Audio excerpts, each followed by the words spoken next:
चूड़ियां, रंगीन खनकती चूड़ियां। इस आवाज ने स्कूल से वापस आती पूजा के कदमों को बांध दिया। वो रुककर ठेले पर लगी कांच और मेटल की खूबसूरत और रंग बिरंगी चूड़ियों को देखने लगी। उसकी मोटी मोटी आंखें चूड़ियों की चमक से जगमगाने लगी। उसे अपनी नन्ही कलाइयों में कांच की चूड़ियों को पहनने का बहुत शौक था। उनका साज उसे किसी और ही जहां में ले जाता था। मगर जब से पिताजी गुजरे थे तब से उसके पास पैसे ही नहीं होते थे कि वो उन्हें खरीद सके। चूड़ियां लेनी है। चूड़ी वाले ने उसे महवियत से चूड़ियों को तकता पाकर पूछ डाला। हाँ, मुझे अच्छी लगती हैं, उसने कहा। तो ले लो जो अच्छी लग रही हैं, मगर भैया मेरे पास पैसे नहीं हैं, उसने उसको बताया। चूड़ी वाले को उसके लहजे में मुसर्रत नजर आई। जो तुम्हें पसंद हो वो ले लो और जब पैसे हों तब दे जाना। उसकी इस बात पर पूजा का चेहरा चमकती हुई चूड़ियों की मानेंद दमकने लगा। सचमुच ले लूं? आप मेरे साथ मजाक तो नहीं कर रहे हैं ना?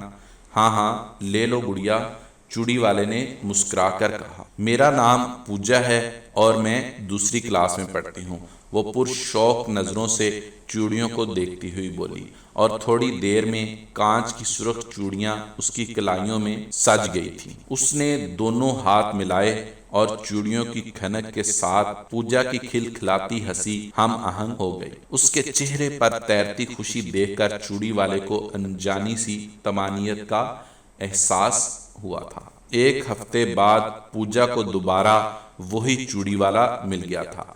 आज वो अपनी माँ से कुछ पैसे लेकर आई थी। भैया आपके पैसे। नहीं बहना, तुमने मुझे बाई कहा है तो बहनें बाई को पैसे देती हैं क्या? और अगर मुझे और चूड़ियां लेनी हो तो? वो गुलाबी वाली, उसने डरते डरते पूछा। तुम्हें जो पसंद है वो ले लो। मेरी दीदी को भी चूड़ियां अच्छी लगती हैं, उसने मासूमियत से कहा। अपनी दीदी के लिए भी ले जाओ, मगर उन्हें मेरी लाई हुई चूड़ियां अच्छी नहीं लगेंगी। क्या आप हमारे घर की तरफ आएंगे? उसने उम्मीद भरे लहजे में कहा। किधर रहती हो तुम? मैं जोगाबाई में रहती हूँ, वहाँ जो पानी की बड़ी सी टैंकी लगी है वहीं हमारा घर है। अच्छा। चूड़ी वाला कुछ सोचने लगा। मैं कल आ जाऊंगा। थैंक यू भैया। पूजा की आंखों में खुशी रक्स करने लगी। अपनी पसंद की गुलाबी चूड़ियां कलाई में डालने के बाद उसने अपने बस्ते से एक पुरानी घड़ी निकाली। ये मेरी तरफ से आपके लिए तोहफा है। इसके बेलौस और पुरखलूस प्यार को देखकर चूड़ी वाला बहुत मुतासर हो गया था और अपने वादे को पूरा करने के लिए अगले दिन वो जोगाबाई पहुंच गया। चूड़ियां, रंग बिरंगी खनकती चूड़ियां। उसने पानी के टैंकी के पास जाकर आवाज लगाई। उसकी एक आवाज पर पूजा अपनी दीदी का हाथ थामे दौड़ी चली आई। देखा, मैंने कहा था ना दीदी के चूड़ी वाले भैया जरूर आएंगे। उसके हर अजूब से मुसरत झलक रही थी। चूड़ी वाला उसकी बात पर मुस्कुरा दिया। उसकी दीदी ठेले पर सभी चूड़ियां देखने लगी और थोड़ी देर में उसने एक मल्टी कलर चूड़ी पसंद कर ली थी। बस ये वाली चूड़ियां मुझे पहना दो, उसने अपनी दाईं कलाई आगे की। मैं? हाँ भाई तुम कैसे चूड़ी वाले हो, तुम्हें चूड़ियां पहनानी नहीं आती? उसने झिझकते हुए उसकी दाईं कलाई में चूड़ियां डाल दी और बाईं में डाल ही रहा था, यकदम किसी ने उसका गिरेबान पकड़ लिया। कौन है तू? पहले कभी इधर नहीं देखा। दो तीन गुंडे टाइप लोगों को अपनी तरफ बढ़ता देखकर वो घबरा गया। क्या नाम है तेरा? उनमें से एक ने उसके कॉलर को झटका देते हुए पूछा। मोहम्मद सलीम, वो हकलाया। इधर हमारे इलाके में क्या कर रहा है? भाई माफ कर दो, पहली दफा आया हूँ। अबे तेरी हिम्मत कैसे हुई इधर हमारे मोहल्ले में आकर चूड़ियों के बहाने हमारी लड़कियों को छेड़ने की? उससे बाज पुरस करते हुए आदमी ने उसे एक थप्पड़ रसीद किया। बाबूजी गरीब आदमी हो, बस इधर चूड़ियां बेचने आया था। कसम खाता हूँ कि दोबारा नहीं आऊंगा। वो दोनों हाथ जोड़े रहम की भीख मांगने लगा। पूजा और शारदा ये सूरत हाल देखकर खौफजदा हो गई।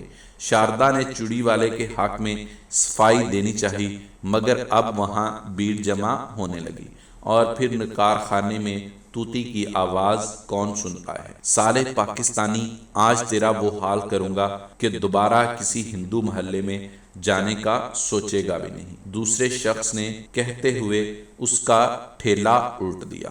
रंग बिरंगी कांच की चूड़ियां छन छन कर टूट गईं। आओ भाइयों, इस सवाब के काम में हिस्सा लो, मारो इसको।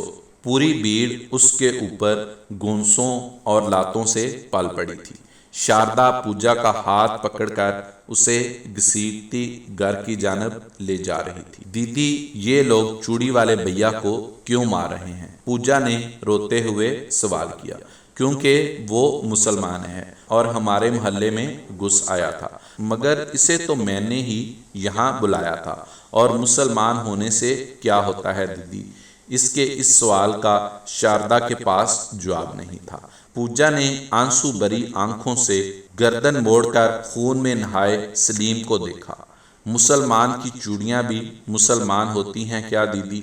वो बोलपान से पूछ रही थी, और शारदा सोच में पड़ गई थी कि क्या वाकई इस चूड़ियों का भी धर्म होता है।